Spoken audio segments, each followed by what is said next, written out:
বন্ধুরা, আপনারা সকলেই জানেন যে মহাকাশে পৃথিবীর লোয়ার অরবিটে অনবরত ঘুরে চলেছে একটি দৈত্যাকৃতি মহাকাশযান, যাকে আমরা বলি ইন্টারন্যাশনাল স্পেস স্টেশন বা আইএসএস। এই স্পেস স্টেশনটির ওজন কত জানেন?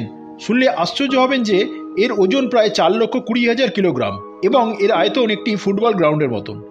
কিন্তু এবার তো মনে প্রশ্ন আসতেই পারে যে এত ওজনদার একটি বস্তু মহাকাশে আছে কি করে? মহাকাশে তো কোনো বাতাস নেই, তাহলে সেটা তো পৃথিবীর মাধ্যাকর্ষণ টানে নেমে আসবে পৃথিবীর মধ্যে, অথচ অবলীলাক্রমে সেটা ঠিকই রয়েছে মহাকাশে। একদম ঠিক কথা বন্ধুরা, পৃথিবীর মাধ্যাকর্ষণ টানে ওটা পৃথিবীর মধ্যেই আছড়ে পড়ার কথা, অথচ তা হচ্ছে না। আর তার কারণ হলো এই স্পেস স্টেশনটির গতিবেগ।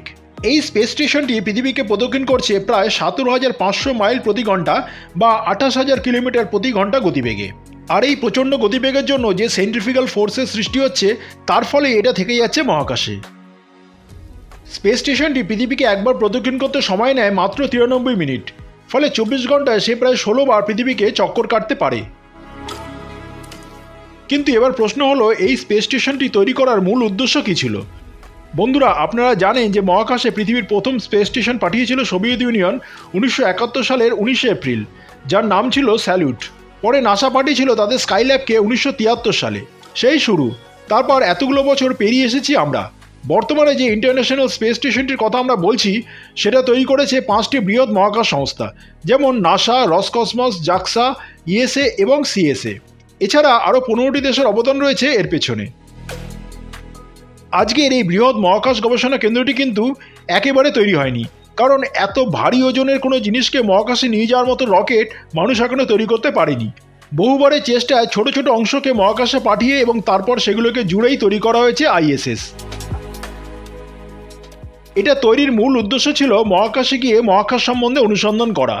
এটা অনেকটা ওই ঘটনাস্থলে গিয়ে তদন্ত করার মতো। মহাকাশ এমনিতেই রহস্যে মোড়া, প্রতিটি ছত্রে ছত্রে রহস্য। মহাকাশ স্টেশনে থেকে মানুষ চেষ্টা করছে সে সমস্ত রহস্য উন্মোচনের। এখনও পর্যন্ত বিভিন্ন দেশের প্রচুর মহাকাশ গবেষকেরা পাড়ি দিয়েছিল ওই স্পেস স্টেশনে। তারা প্রত্যেকেই বেশ কিছুদিন ধরে থেকেছেন ওই স্পেস স্টেশনে, অভ্যাস করেছেন বায়ুশূন্য স্থানে কীভাবে বেঁচে থাকা যায়, নিত্য নৈমিত্তিক কাজকর্ম করা যায়। তারপর ক্যাপসুলে করে ফিরে এসেছেন পৃথিবীতে। ভবিষ্যতে মানুষ মঙ্গল কিংবা অন্য কোনো গ্রহেও মহাকাশ স্টেশন গড়বে। গতি আসবে মহাকাশ গবেষণার, উন্মোচিত হবে মহাকাশের অনেক অজানা রহস্যের। বিজ্ঞান এগোচ্ছে, আর পৃথিবীর মানুষ সেই বিজ্ঞানকে অবলম্বন করে এগিয়ে চলেছে এক উজ্জ্বল ভবিষ্যতের দিকে। ইন্টারন্যাশনাল স্পেস স্টেশনটি তারই একটি বাস্তব উদাহরণ। আজ এটুকুই, ফিরে আসবো এরকমই আরেকটি তথ্যমূলক ভিডিও নিয়ে। ভালো থাকবেন, নমস্কার।